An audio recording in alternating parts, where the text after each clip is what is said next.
सास के साथ सोने वाली बहू। रजनी और अमर की शादी को अभी कुछ ही महीने हुए थे। अमर अपनी पत्नी रजनी से बहुत प्यार करता था। शुरू के कुछ दिन तो सब कुछ ठीक ठाक चलता रहा, लेकिन फिर छोटी छोटी बातों पर अमर और रजनी का झगड़ा होने लगा। अरे, तुमने फिर से गीला टॉवेल बेड पर डाल दिया। कितनी बार तुमसे कहा है कि सारा बेड गीला हो जाता है। अरे गुस्सा क्यों कर रही हो? गलती हो गई मुझसे, अगली बार ध्यान रखूंगा बस। हर बात पर बस यही कह के चल देते हो। सारा दिन सफाई तो मुझे करनी पड़ती है ना। देखो रजनी, इस तरह नाराज मत हो। मैंने कहा ना, मैं ध्यान रखूंगा आगे से। और फिर रात के वक्त रजनी अपना बिस्तर उठाकर बेडरूम से बाहर जाने लगती है। अरे क्या हुआ रजनी? सुबह वाली बात पर अभी तक नाराज हो क्या? नहीं, ऐसी कोई बात नहीं है। तो फिर तुम अपना बिस्तर लेकर कहाँ जा रही हो? मैं मम्मी जी के कमरे में सोने जा रही हूँ। मम्मी जी अकेली है ना। कैसी बात करती हो रजनी? शादी के बाद लड़कियाँ अपने पति के पास अपने बेडरूम में सोती हैं। सास के पास कौन सोता है? मैंने कहा ना, मेरा मन कर रहा है इसलिए मैं मम्मी जी के पास सोने जा रही हूँ। अरे रजनी, मेरी बात तो सुनो यार। मेरा भी तो मन करता है ना तुमसे प्यार करने का, तुम्हारे साथ रहने का। ऑफिस से थका हारा आया हूँ और तुम मम्मी जी के पास सोने जा रही हो। देखो, मुझे आज अपनी सास के पास सोने का मन है और मैं जा रही हूँ। इतना कहकर रजनी अपनी सास के साथ सोने के लिए उनके कमरे में चली जाती है। रजनी बेटा, तुम यहाँ? मम्मी जी, क्या मैं आपके पास सो सकती हूँ? हाँ हाँ बेटा, क्यों नहीं क्यों नहीं, बिल्कुल सो सकती हो। लेकिन सब ठीक तो है ना? अमर के साथ झगड़ा हुआ है क्या? नहीं नहीं मम्मी जी, मैं रोज रोज इनके साथ उस कमरे में सोकर बोर हो चुकी हूँ।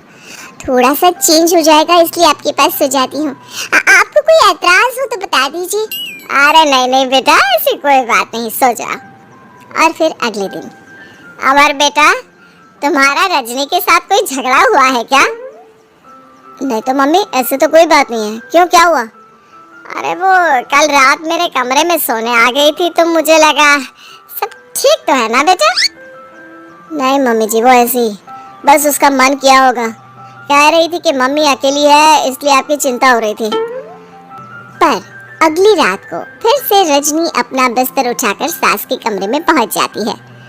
रजनी बेटा, आज फिर से मेरे पास सोने आ गई। मम्मी जी, आपको मेरा अपने पास आना अच्छा नहीं लगता? अगर ऐसी बात है तो मैं बाहर ड्राइंग रूम में चली जाती हूँ। अरे नहीं नहीं बेटा, ऐसा कुछ नहीं है। पर अमर अपने कमरे में अकेला होगा ना? अरे तो वो कौन सी 6 महीने के छोटे दूध पीते बच्चे हैं, उनको डर थोड़ी ना लगता है। इतने बड़े हो गए हैं, 1-2 दिन अकेले सो लेंगे तो कुछ बिगड़ नहीं जाएगा। और इस तरह फिर तो ये रोज की बात हो गई। रजनी रोज अपना बिस्तर उठाती, अपनी सास के पास आकर सो जाती। सास उससे कुछ इसलिए नहीं कहती है क्योंकि उसे लगता है कि बहू बुरा मान जाएगी। एक दिन सुबह सुबह, माँ मेरे लिए चाय बना दो, ऑफिस जाने का टाइम हो रहा है। अरे बेटा, तो रजनी से क्यों नहीं कह देते? मुझे उससे बात करने का बिल्कुल भी मन नहीं है। अरे आखिर क्या बात है बेटा, तुम इतने उदास क्यों लग रहे हो? देखो ना माँ, आजकल रजनी का बिहेवियर मुझे कुछ समझ में नहीं आ रहा। रोज रात को आपके पास आकर सो जाती है। अगर उसे मेरी परवाह नहीं तो मुझे भी कोई फर्क नहीं पड़ता। अमर गुस्से में ही घर से ऑफिस चला जाता है। ये देखकर सास बहुत दुखी हो जाती है। और फिर अगले दिन, मम्मी जी, मैं आ गई आपके पास सोने। हाँ बहू, सो जाओ। पर वो क्या है ना, आज मेरा पुरानी फिल्में देखने का बड़ा मन कर रहा था। कोई बात नहीं, सो जाओ, मैं पिक्चर देखती रहूंगी। ठीक है मम्मी जी। रजनी की सास तेज आवाज में अपने कमरे में टीवी चलाकर रखती है। इसकी वजह से रजनी को नींद नहीं आती, लेकिन वो पूरी रात करवट बदल बदल कर सोने की कोशिश करती रहती है। सास को लगता है कि अब रजनी उसके कमरे में सोने नहीं आएगी, लेकिन अगली रात फिर रजनी उसके कमरे में सोने के लिए पहुंच जाती है। मम्मी जी, मैं आ गई। अरे बेटा, मुझे लगा कि कल तुम ठीक से सो नहीं पाई थी। जाओ अपने कमरे में आराम से सो जाओ ना बेटा। अरे नहीं मम्मी जी, कोई प्रॉब्लम नहीं है। इतना कहकर रजनी फिर से अपनी सास के कमरे में सो जाती है। आधे घंटे बाद, बेटा जरा मेरे पैरों पर तेल तो लगा दे। ठीक है मम्मी जी। रजनी अपनी सास के पैरों पर तेल लगाकर जैसे ही सोने लगती है, आधे घंटे बाद फिर से, बहू मेरे सर में बहुत दर्द हो रहा है, जरा मेरा सर तो दबा दे। ठीक है मम्मी जी, दबा देती हूँ। बहुत जोर से नींद आ रही है।